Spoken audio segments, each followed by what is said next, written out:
शब्द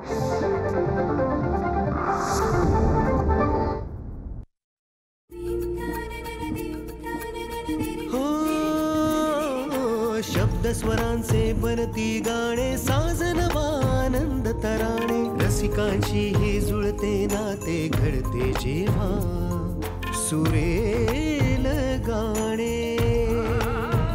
कसे हे घडते मनात येते, भेटू बोलू ऐकू तयांच्या गोष्टी गाण्यांच्या, गोष्टी गाण्यांच्या.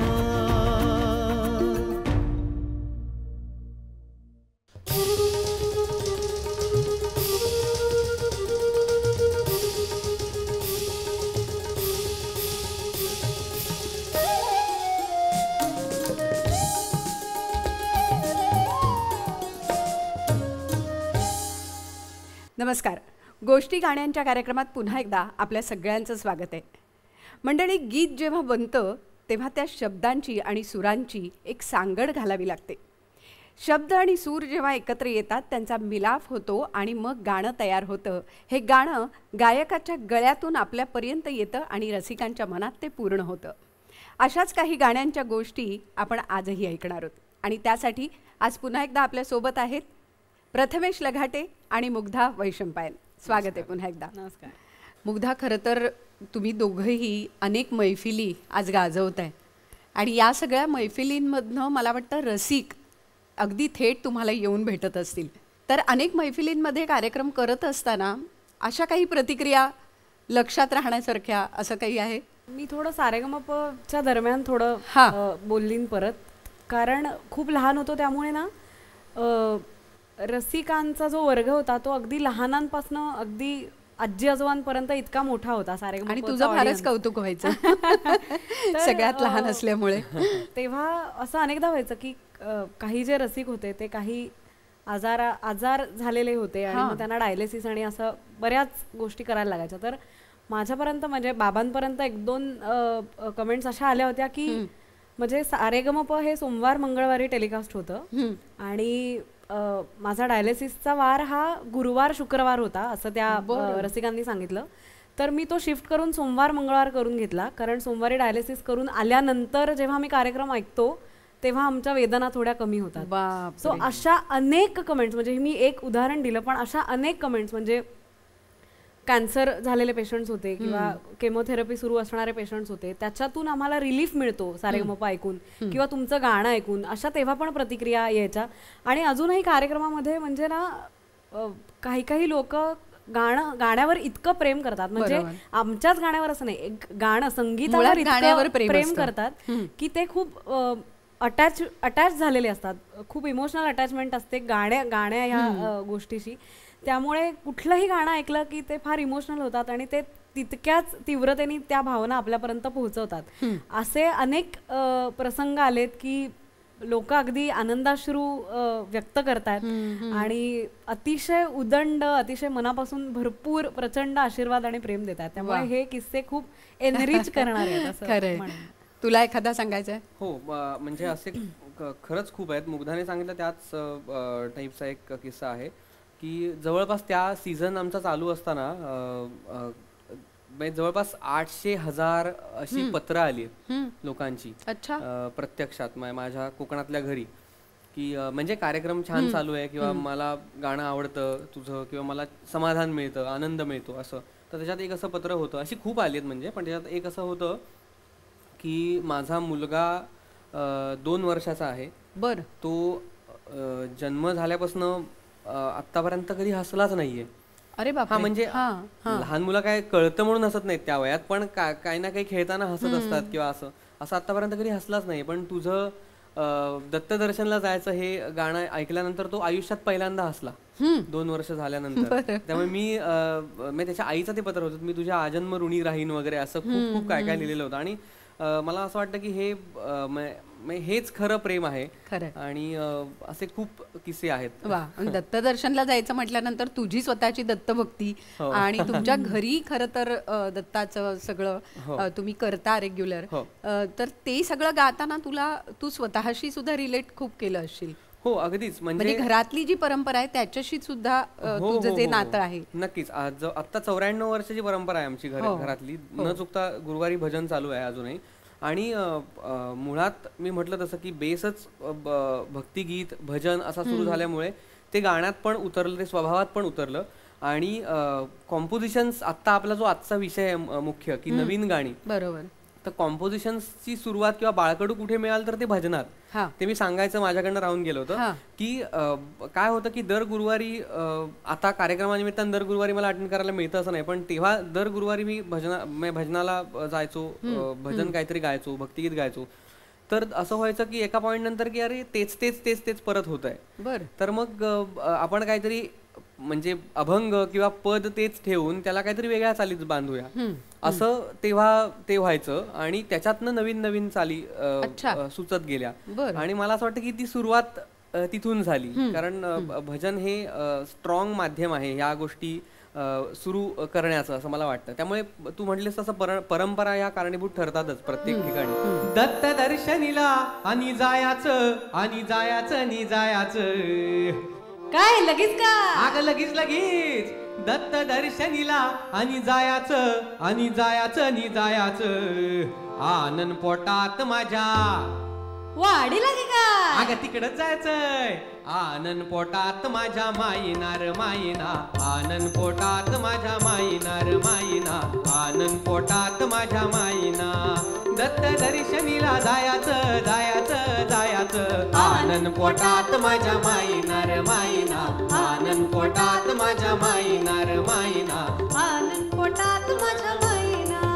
गेलो गाणगापुरी थेट घेतली दत्ताची भेट. गेलो गाणगापुरी थेट घेतली दत्ताची भेट. गेलो गाणगापुरी थेट घेतली दत्ताची भेट. गेलो गाणगापुरी थेट घेतली दत्ताची भेट. हो घेतली दत्ताची भेट. हो घेतली दत्ताची हो भेट. घेतली दत्ताची हो भेट. घेतली दत्ताची भेट. या डोळ्यांची या डोळ्यांची या डोळ्यांची भूक काही जाईना. या डोळ्यांची भूक काही जाईना जाईना. आनंद पोटात माझ्या माईनार माईना, आनंद पोटात माझ्या माईनार माईना, आनंद पोटात माझ्या माईना. दत्त दर्शनीला जायाचं जायाचं जायाचं. आनंद पोटात माझ्या माईनार माईना, आनंद पोटात माझ्या माईनार माईना, आनंद पोटात माझ्या माईना. हो वा. म्हणजे एक माहोल बना दिया असं झालेलं आहे. पण खरंच आहे, तो परंपरेचा भाग जेव्हा येतो तुझ्यापर्यंत, तेव्हा तू जेव्हा संगीत द्यायला लागलास तेव्हा मग दत्ताचं काही आपण करावं, जसं मगाशी आपला उल्लेख झाला, तर तू स्वतः संगीत दिलेलं असं कोणतं गाणं आहे, कोणता अभंग आहे? अशी दोन रचना आहेत दत्त जयंतीसाठी आम्ही केल्या होत्या आणि दोन्ही डुएट्स आहेत. अरे वा. आणि पण कसं झालं होतं ते गाणं, म्हणजे त्या रचना बनताना तयार होताना नेमकं काय घडलं होतं तेही आम्हाला ऐकायला. म्हणजे जसं गणपतीची रचना डोक्यात होती की बाबा आपण गणेशोत्सवाला गणपती बाप्पाचं एखादं करूया, दत्त हे आमचं आराध्य दैवत आहे, त्यामुळे असं तेव्हा होतं की दत्त जयंतीला आपण काहीतरी वेगळं केलं पाहिजे. आणि त्याच्यामध्ये माझ्या असं डोक्यात होतं की टिपिकल भक्तिगीत किंवा भजनी ठेका असं न ठेवता थोडंसं काहीतरी एक त्याला वेगळं परत सुदिंगच असलं पाहिजे, ऐकताना ते छान वाटलं पाहिजे आणि थोडं वेगळी अरेंजमेंट काही करता येईल का असं डोक्यात होतं. आणि त्याप्रमाणे ते थोडंसं असं लाईटर झोनकडे ठेवण्याचा प्रयत्न केलाय.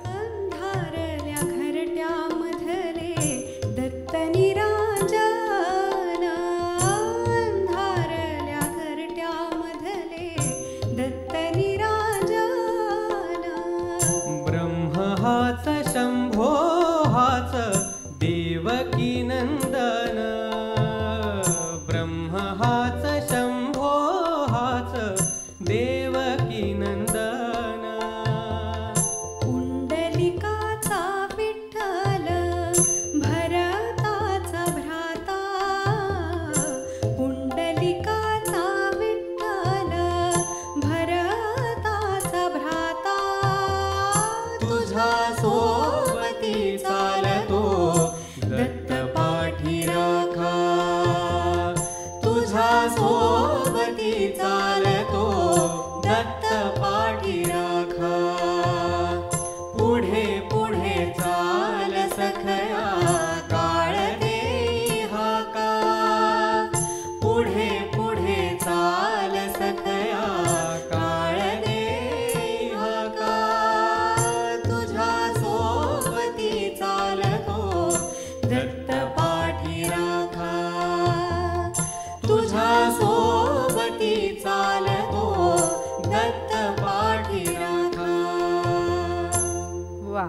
खरोखर ती परंपरा आणि त्या सगळ्या गोष्टी, त्याचे संस्कार हे सगळे गाण्यातनं पण उतरलेले दिसतात आणि ते तुमच्या गाण्यातनंही नेहमी जाणवत राहतात.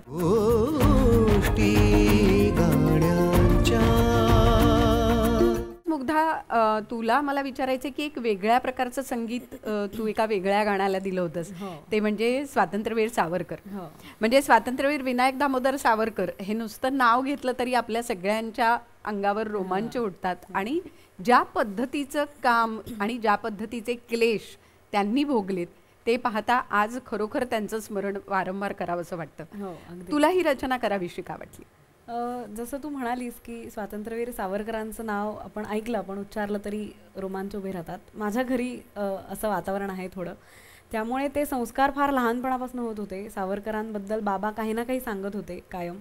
त्यामुळे म्हणजे मला असं वाटतं की ह्या सगळ्या मंडळींनी, म्हणजे जे आपले क्रांतिकारक आहेत, त्यांनी आपल्या देशासाठी केवढं केलं आहे. म्हणजे त्यांच्यामुळे आज आपण आहोत ना. काही विचार केला तरी आपण जे आहोत ते त्यांच्यामुळे होत आज.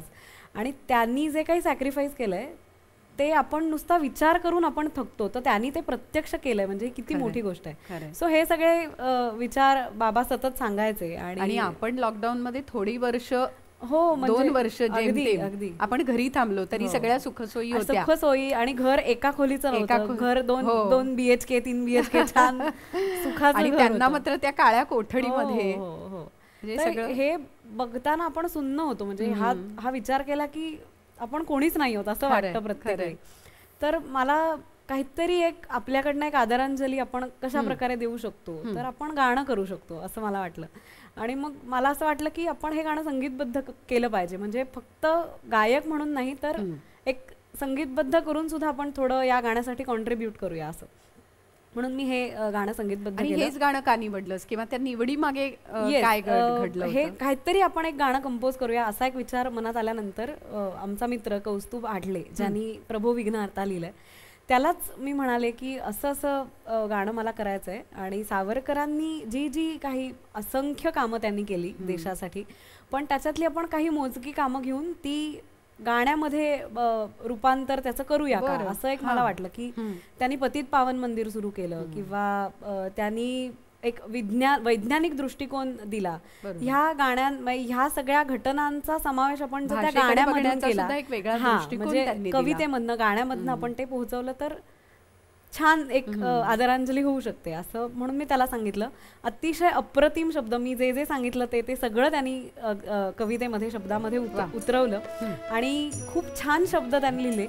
आणि जेव्हा एखादं गाणं आपण रसिकांपर्यंत पोहोचवतो तेव्हा त्यातले शब्द अप्रतिम असणं फार गरजेचं असतं. काळोखरंध्रात परवशता माथी, काळोखरंध्रात परवशता माथी, निपजलाच तरीही सूर्य भरत भूलनाटी, निपजलाच तरीही सूर्य भरत भूलनाटी, काळोखरंध्रात परवशता माथी, काळोखरंध्रात परवशता माथी.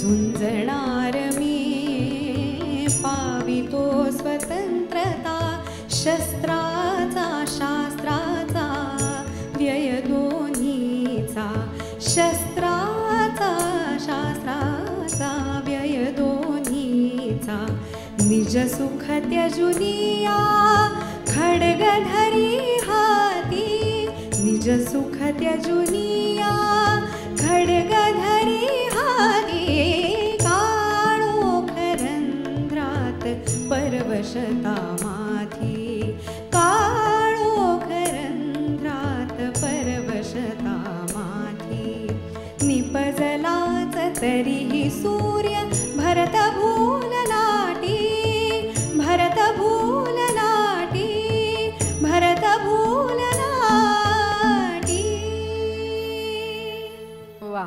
अप्रतिम. प्रथमेश, तुला या संगीताबद्दल काय वाटतं, किंवा हिने विशेषतः सावरकरांचं हे जे गाणं केलं त्याच्याबद्दल तुला काय वाटतं संगीतकार म्हणून?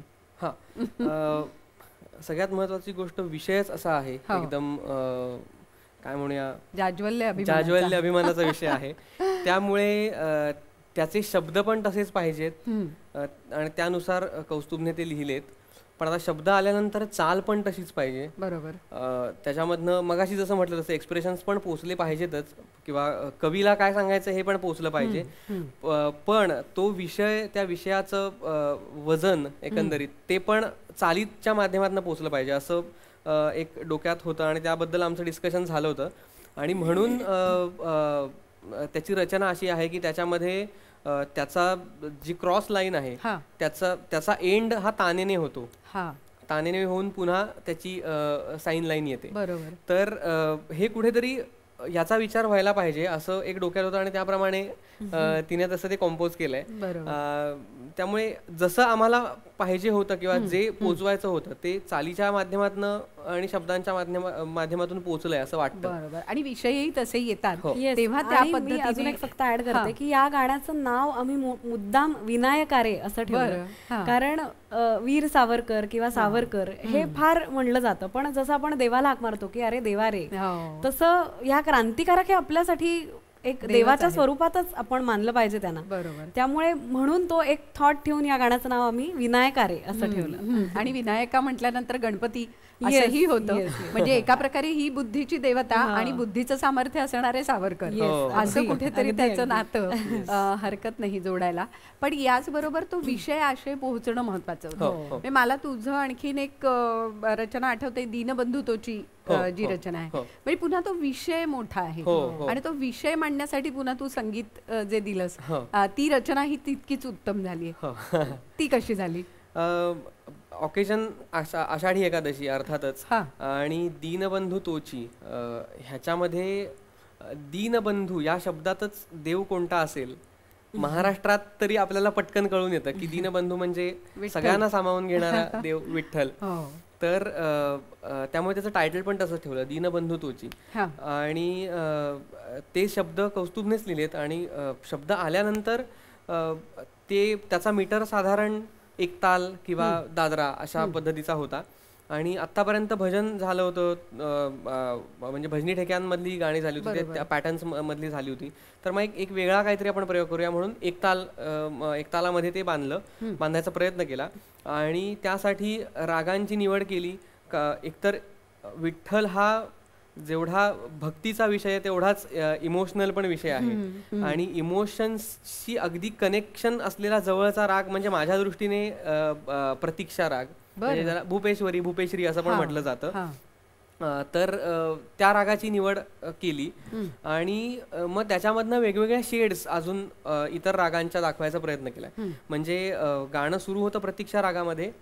पहिला अंतरा जो आहे तो साधारण कलावती जनसंमोहिनी मधला आहे आणि दुसरा अंतरा आहे तो चारुकेशी मध्ये आहे.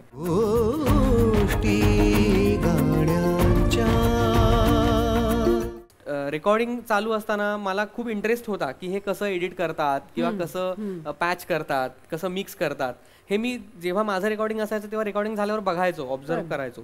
तर ते आपल्याला पण करता यावं असं खूप आधीपासून डोक्यात होतं, पण ती वेळ येत नव्हती आणि लॉकडाऊनच्या निमित्ताने ती आली. उदयराज दादाने मला सगळा एक होम सेटअप करण्यासाठी मदत केली. ते सगळं सॉफ्टवेअर, ते त्याच्यासाठी लागणारे माईक घरीच तयारी केली. त्याच्यासाठी लागणारे माईक, कारण ते कंडेन्सर माईक चालणार नाहीत, सो त्याला डायनामिकच पाहिजे. मग त्या माईक्सची नावं सांगितली, ते सगळं केलं आणि ते रेकॉर्ड करायला सुरुवात केली घरच्या सेटअपवर. म्हणजे त्याच्यामध्ये तबला मी वाजवलाय, पखवाज माझ्या मित्राने वाजवलाय, मिलिंद लिंगायत म्हणून. आणि वोकल रेकॉर्डिंग माझं मीच केलं. आणि आता विषयाला अरेंजमेंटचा. आतापर्यंतची गाणी केली होती ती नुसती हार्मोनियम आणि तबल्यावर होती लॉकडाऊन मधली. तर आता अरेंज करायचं असेल तर कसं करायचं, तर राजन किल्लेकर आमचा मित्र होताच, तर त्याला म्हटलं की हे बघ, मला काय हार्मोनियम वाजवता येत नाही आणि ह्या गाण्याची चाल होता होताच मला काही म्युझिक पीसेस सुचलेत. तुला जर वाटलं की हे ह्याच्यामध्ये बसतायत तर तू ते बसव, नाही तर तू वेगळी अरेंजमेंट कर. दीनबंधू तोची एक पांडुरंग, दीनबंधू तो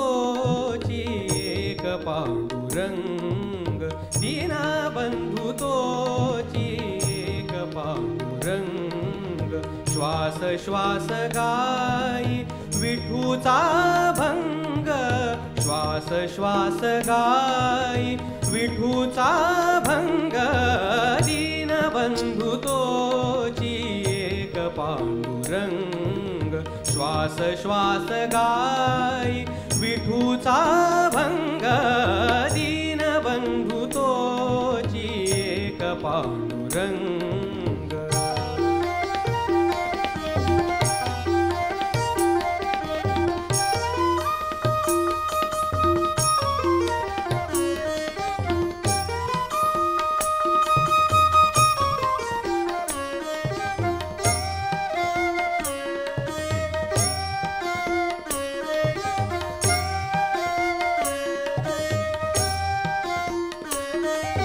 सगुण निर्गुण नाकळे मना सगुण निर्गुण नाकळे मना काया जीव दोन्ही पाय तुझे काया जीव दोन्ही पाय तुझे देह भान सारे सावळ्यात दंग देह भान सारे सावळ्यात दंग दीनबंधू तोची एक पांडुरंग दीनबंधू तोची एक पांडुरंग श्वास श्वास गाई विठूचा भंग श्वास श्वास गाई विठूचा भंग विठूचा भंग विठूचा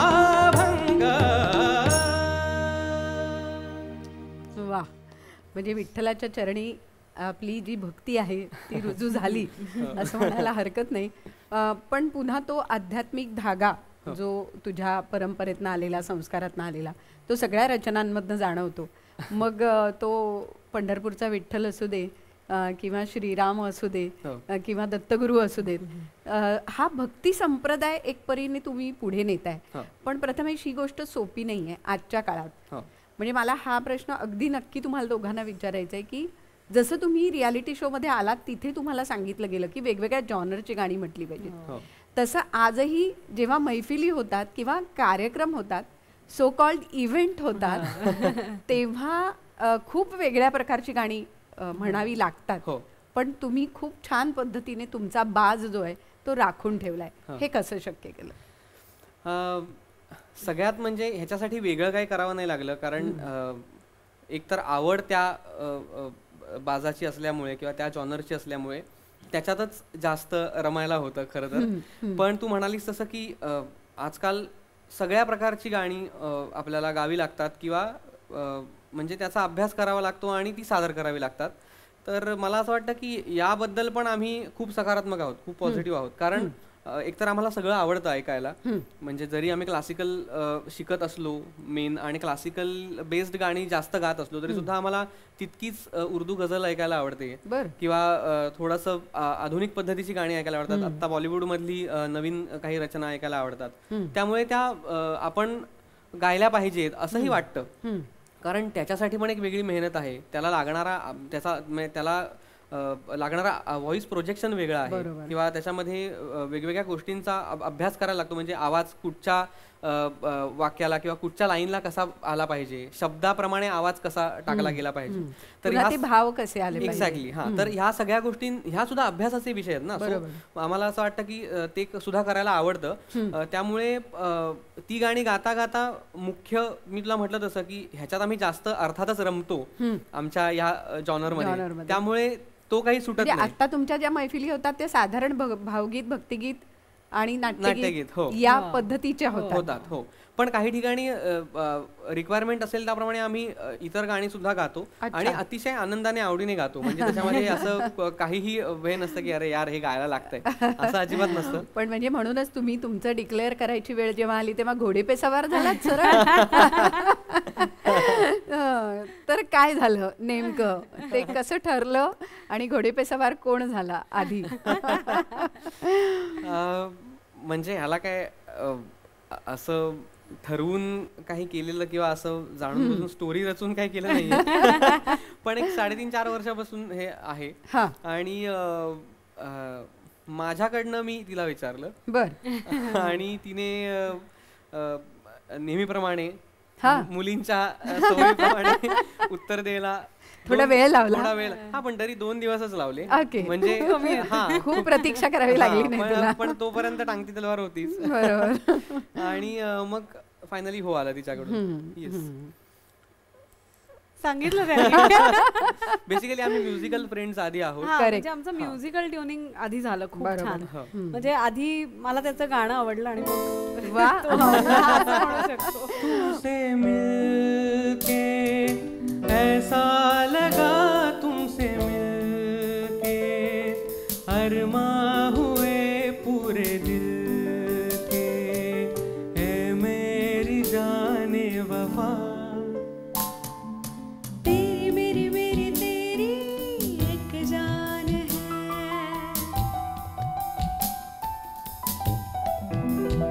साथ तेरे रहेंगे सदा,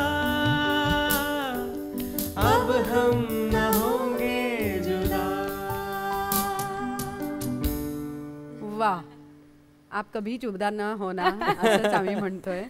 कारण खरंच आहे की तुमची जोडी अशीच उत्तम राहो अशा शुभेच्छा, सदिच्छा तमाम महाराष्ट्राकडनं, तमाम प्रेक्षकांकडनं तुमच्यासाठी आहे. थँक्यू. पण हा सगळा संगीत प्रवास चालू आहे आणि या प्रवासात तुमची जोडी अशी छान लोकांना आवडतीये, गाणी होत आहेत, संगीत होत आहे. पण या सगळ्या चित्रपटासाठी गाणं हे कधी झालं? म्हणजे विशेषतः मुग्धा, तुझं उबंटू हा चित्रपट जेव्हा आला आणि त्यातली प्रार्थना ही युनिव्हर्सल झाली, तर ती कशी आली तुझ्याकडे? पुष्कर दादाचा चित्रपट आहे, पुष्कर श्रोत्रीचा, आणि कौशल दादानी त्यातली सगळी गाणी केलीत. बरोबर. तर मला एकदा कौशल दादाचा फोन आला आणि मला म्हणाला की एक 3-4 दिवसांनी तू फ्री आहेस का, एक आजीवासनला येशील का, आपण एक गाणं रेकॉर्ड करूया. मला काही माहिती नव्हतं की मी कशासाठी गाणार आहे, काय गाणार आहे, काहीच माहिती नव्हतं. आणि मी गेले स्टुडिओत आणि मग त्यांनी मला सांगितलं की अशी अशी एक प्रार्थना आहे, तू आणि अजित दादा, अजित परब, तुम्ही दोघं गाणार आहात आणि पुष्कर दादा हा सिनेमा करतोय आणि ही लहान मुलांवर आधारित एक हा चित्रपट आहे. आणि म्हणजे शालेय जीवन असतं ना, गावागावातलं शालेय जीवन असतं, तिथे प्रार्थना होते रोज, आणि जे काही शालेय जीवन ग्रामीण भागातलं असतं ते सगळं दाखवायचा प्रयत्न केला आहे या चित्रपटामध्ये. आणि मी आणि अजितदादांनी हे गाणं गायलं आणि त्यातलं जे टायटल सॉन्ग आहे उबुंटू चित्रपटाचं ते सुद्धा मी गायले. पण ह्या प्रार्थनेबद्दल मी थोडंसं असं म्हणेन की एखादं उत्तम गाणं आपल्या वाट्याला येतं बघ, तर हे गाणं मी त्याच्यापैकी एक मानते. कारण अतिशय अप्रतिम शब्द समीर दादानी लिहिलेत, समीर सामंतनी, आणि अप्रतिम संगीत कौशल दादानी दिलंय.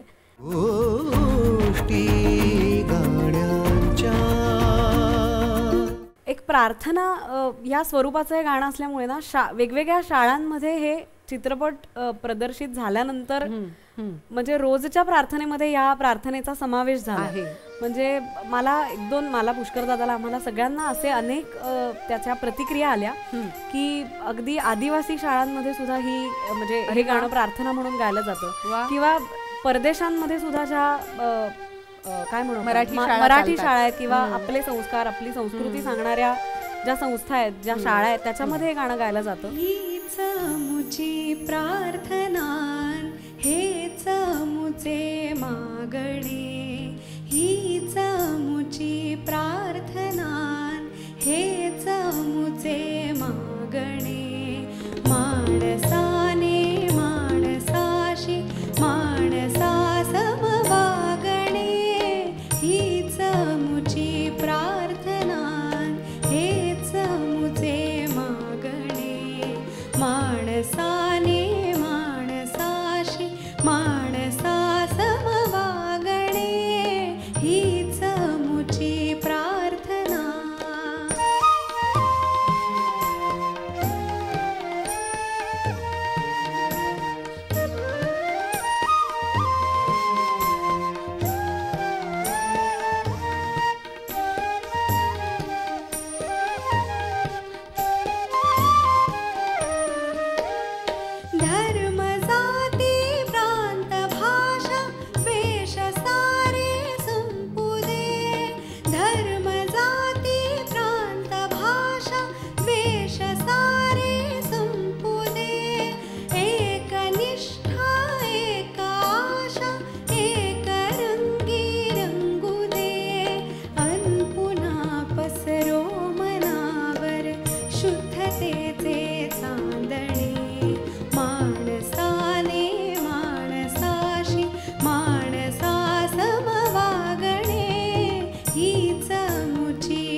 आणि आज अनेकांची ही रिंगटोन आहे हो.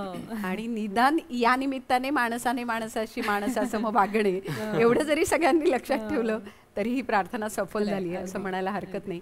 पण मुग्धा, आपण या विचारांचा भाग बनलोय हो. किंवा हा विचार पोहोचवणारा आपण भाग बनलोय, हे समाधान किती महत्वाचं आहे. खूपच महत्वाचं आहे. म्हणजे मी तुला म्हणाले ना की आदिवासी शाळांमध्ये हे गाणं गायलं जातं. म्हणजे आदिवासी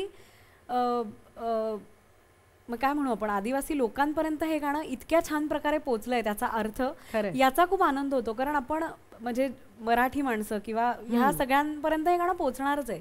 पण जो तळागाळापर्यंत हे गाणं त्याच्या अर्थामुळे पोचलं, त्याच्या शब्दांमुळे पोचलं, याचा जास्त आनंद होतोय. आणि खरंच जसं ह्याच्यात म्हणलं की धर्म, जाती, प्रांत, भाषा हे सगळं नष्ट होऊ दे, तसं खरंच आपल्याला सगळ्यांनाच वाटतं की हे सगळं नष्ट होऊ दे आणि एक माणूस ही एक, हा एक धर्म, ही एक जात होऊ दे.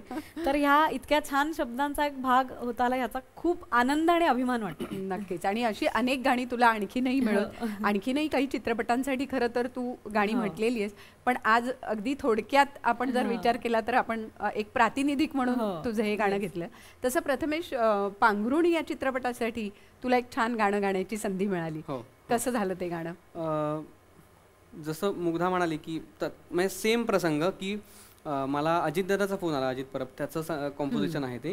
आणि मी पुण्यात आपल्या गोष्टी गाण्यांच्या या कार्यक्रमाचं टायटल जे आहे ते अजित परबनेच गायलंय. आणि प्रणव हरिदासने त्याचं संगीत केलेलं आहे. अजितची आठवण निघाली तर परत एकदा. येस, तेव्हा मी पुण्यात होतो, MA करत होतो म्युझिक मध्ये. आणि तेव्हा कॉलेजमध्येच होतो मी, तेव्हा लेक्चर होता आणि त्याचा मला फोन आला की असं असं तुला डॉन स्टुडिओमध्ये यायला जमेल का, एक गाणं गायचं आहे. आधी काहीच माहिती नव्हतं. मी म्हटलं ओके, येतो.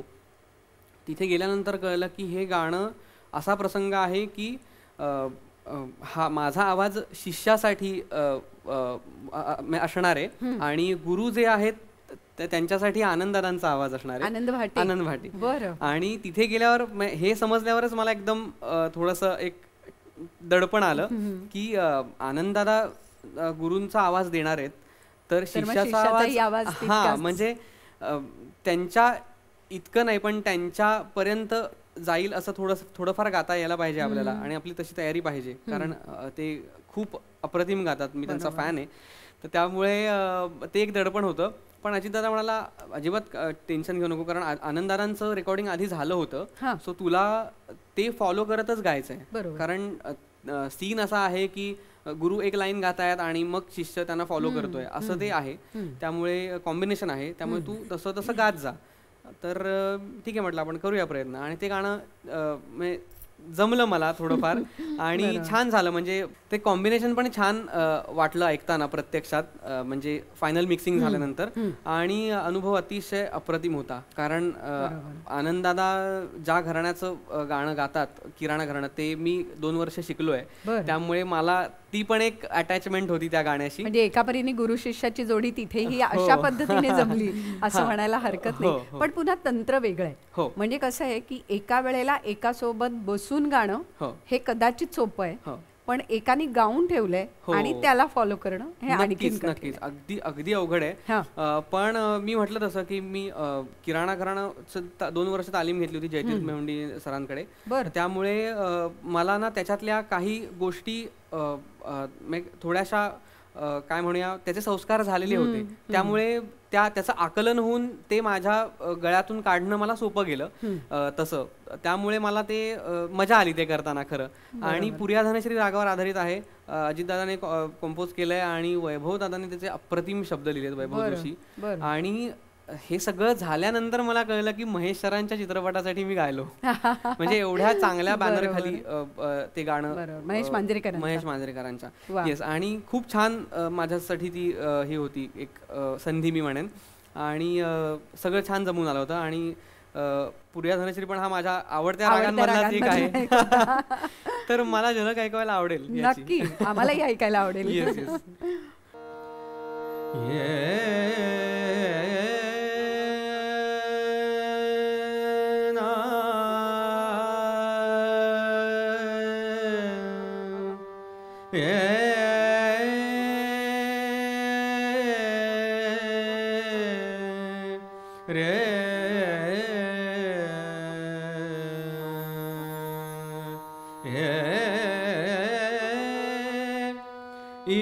साहा देह किती खोल डोह, इलू साहा देह किती खोल डोह, स्नेह प्रेम मोह मांदियाळी मांदियाळी, इलू साहा देह किती खोल डोह, स्नेह प्रेम मोह मांदियाळी मांदियाळी, इलू साहा देह किती खोल डोह.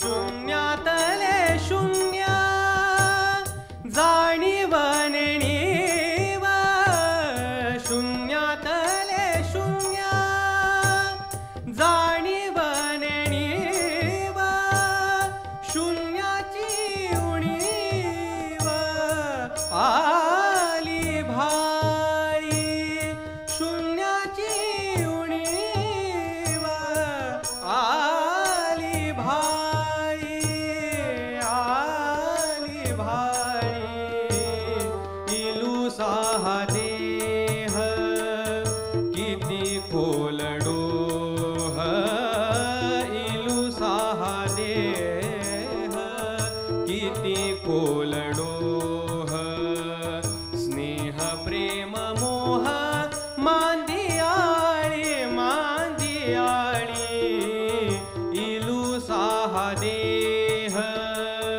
किती खोल डोह. वा, पण अगदी तुझ्या धाटणीचं तुला मिळालं रे हे गाणं. म्हणजे खरंच ते अंतर्मनातनं जे सूर येतात तेच तुला या गाण्यात गाता आले. आणि मला वाटतं तुझ्या घरातनं जी आलेली परंपरा आहे त्या परंपरेशी सुद्धा एक प्रकारचा धागा या गाण्यात सुद्धा तुला जोडता आला. आणखीन एक तुझं असं गाणं आहे अंतरी माझ्या श्रीराम, पुन्हा ते तुझ्या घरातल्या परंपरेशी जोडणारं आहे. हो हो. मी म्हटलं त्याप्रमाणे 94 वर्ष गुरुवार भजन परंपरा चालू आहे आणि त्यातली जास्तीत जास्त वर्ष ही परंपरा चालू ठेवण्याचं काम केलं माझे चुलत काका पांडुरंग सीताराम लघाटे. आत्ता जी परंपरा चालवतात ते माझे काका आहेत ते गजानन लघाटे. त्याच्या आधी पांडुरंग सीताराम लघाटे यांनी बरीच वर्ष ती परंपरा कंटिन्यू ठेवली. त्यांचा खूप मोठा त्याच्यामध्ये मुलाचा वाटा आहे. तर त्यांनी एक अशा रचना भरपूर करून ठेवल्यात पौराणिक कथांमधल्या प्रसंगांनुसार. हा, तर त्या शब्दबद्ध पण त्यांनीच केल्यात आणि संगीतबद्ध पण त्यांनीच केल्यात. आणि त्यांचं एक भजनी गंधा नावाचं पुस्तक सुद्धा निघालंय.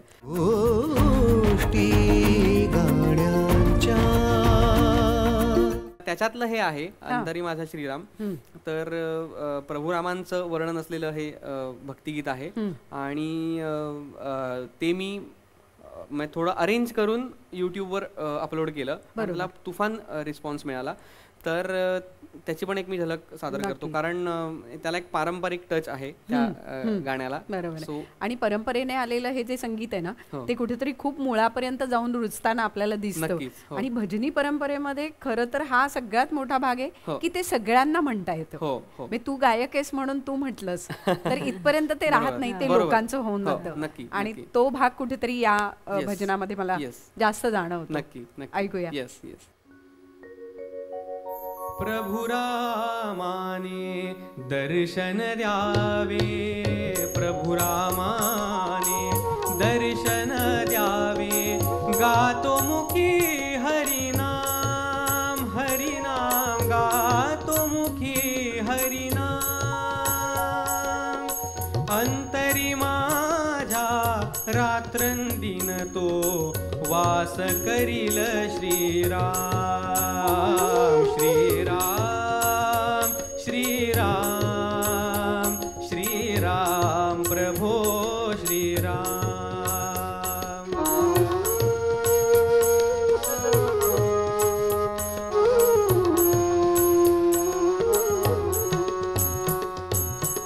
शब्दपित्याचे आज्ञा मानून, शब्दपित्याचे आज्ञा मानून, कर्तव्याचे कठोर पालन, कर्तव्याचे कठोर पालन, आदर्श संसारी हे रामायण, आदर्श संसारी हे रामायण, विनये करितो प्रणाम, प्रणाम विनये करितो प्रणाम, अंतरी माझ्या रात्रंदिन तो वास करील श्रीराम, श्रीराम श्रीराम श्रीराम प्रभो श्रीराम, श्रीराम श्रीराम श्रीराम प्रभो श्रीराम, प्रभो श्रीराम, प्रभो श्रीराम. वा, खरं तर मुग्धा याच्याकडे ही परंपरा आहे, पण तू या परंपरेशी कसं जुळवून घेतलंस? म्हणजे तुझ्याही स्वरामध्ये तो भक्तीचा भाव आहे आणि तो आम्हाला सापडतो त्या स्वरामध्ये सुद्धा, किंवा तुम्ही एकत्र ज्या रचना केल्या, एकत्र ज्या गायला, त्या देखील त्यामध्ये देखील आम्हाला तो जाणवतो. हो, म्हणजे आता प्रथमेशकडे भजन परंपरा आहे, तसं आमच्याकडे तसं काही नाहीये फार.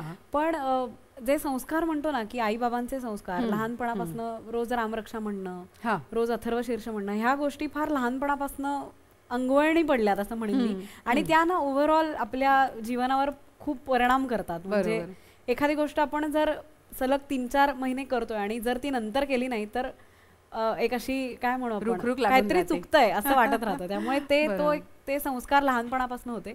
आणि तसं ह्यांच्या एवढं नाही, पण तसं बऱ्यापैकी आध्यात्मिक वातावरण घरी होतं. म्हणजे हेच सगळं म्हणणं, त्याच्यातून जे संस्कार मिळाले, म्हणजे रोजच्या जगण्यातनं जे काही, त्याच्यातून ते मे बी रिफ्लेक्ट होत असेल. बरोबर. आणि आता एकत्र राहायचंय, आता एकत्र पुढे जायचं, त्यामुळे ते आणि रिफ्लेक्ट होईल.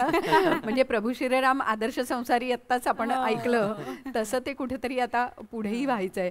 पण आता जेव्हा म्हणतो की या गप्पा आपल्या चालू आहेत, तर या गप्पांचा समारोप करताना असं एखादं गाणं की जे मला वाटतं तू संगीत दिलेलं एक गाणं आहे, आणि तुम्ही दोघंही शास्त्रीय संगीताच्या परंपरेतनं आहात, त्यामुळे गुरुबद्दलचं एक महत्व किंवा गुरुच्या बद्दलचा एक आदर हा तुमच्या सगळ्या रचनांमधनं सुद्धा दिसतो.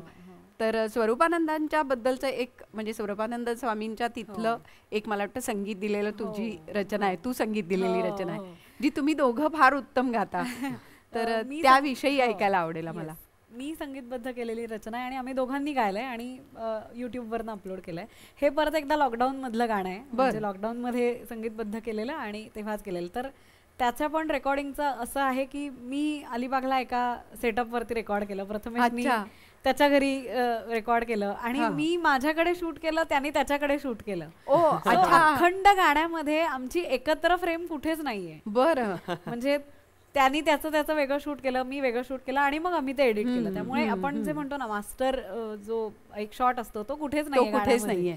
पण इथे आणखी एक मला विचारायचं राहिलं की तू एडिटिंग पण केलंयस, म्हणजे तुम्ही दोघंही म्हणजे सगळं करताय तुम्ही. क्रेडिट आहे. कारण व्हिडिओ एडिटिंग करणं काही इतकं सोपं नाहीये. ते कसं जमलं? त्याच्यातूनच, म्हणजे जसं मी म्हणाले आपल्या पहिल्या एपिसोडमध्ये की काही मायक्रोफोन आणि काही सेटअप नसताना मी इयरफोन्सच्या माईकवरती गाणं रेकॉर्ड केलं, तसंच आता रेकॉर्ड झालंय, शूट झालंय, आता एडिट पण करून बघूया म्हणून मग आम्ही फोनवरतीच, म्हणजे ते सुद्धा लॅपटॉप नाही काही नाही, फोनवरतीच एडिट करायला लागलो आणि चुकत थोडं चुकांमधून शिकत ते बऱ्यापैकी करायला लागलो. वा वा. म्हणजे नवीन तंत्रज्ञानाची ओळखही करून घेतलीत आणि ते आत्मसात सुद्धा केलं. त्याच्यामुळे खूप तुमचं कौतुक आहे दोघांचं. आज गोष्टी गाण्यांच्या मधल्या गोष्टी, तुमच्या गाण्यांमागच्या गोष्टी ऐकायला आम्हाला खूप आवडले. मला वाटतं तुम्हालाही त्या सगळ्या आठवणी पुन्हा एकदा ताज्या झाल्या असतील. खूपच मजा आली आणि तुझे आणि खूप खूप आभार मानतो आम्ही खूप मनापासून. आम्हालाही खूप मजा आली आणि गोष्टी गाण्यांच्या आजचा भाग जो आहे तो आपण या दोघांच्या सुरेल गाण्याने करूया. त्यामुळे एखादी मैफिल, जेव्हा मैफिलीची सांगता जेव्हा सुरांनी होते तेव्हा मग त्यानंतर शब्द थोडेसे अपुरे वाटतात आणि म्हणूनच मला असं वाटतं गोष्टी गाण्यांच्या या आजच्या कार्यक्रमात आपण इथेच थांबणार आहोत. अर्थात या गाण्याने, या सुरांनी या मैफिलीची सांगता होणार आहे. पण मुग्धा, प्रथमेश, तुम्ही दोघंही या मैफिलीत सहभागी झालात त्याबद्दल खरोखर मनापासून धन्यवाद. थँक्यू. Thank you thank you. ऐकूया. येस.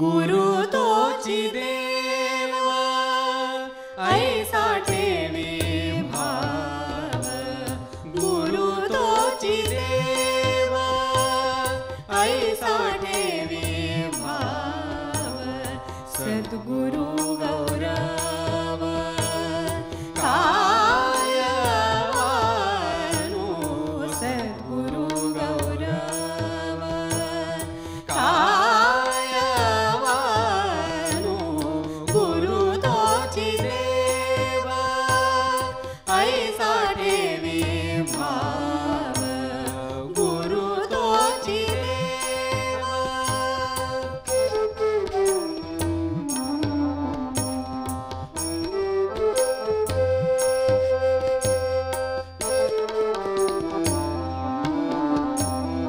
स्वामी म्हणे वंदी सद्गुरु पाऊले, स्वामी म्हणे वंदी सद्गुरु पाऊले,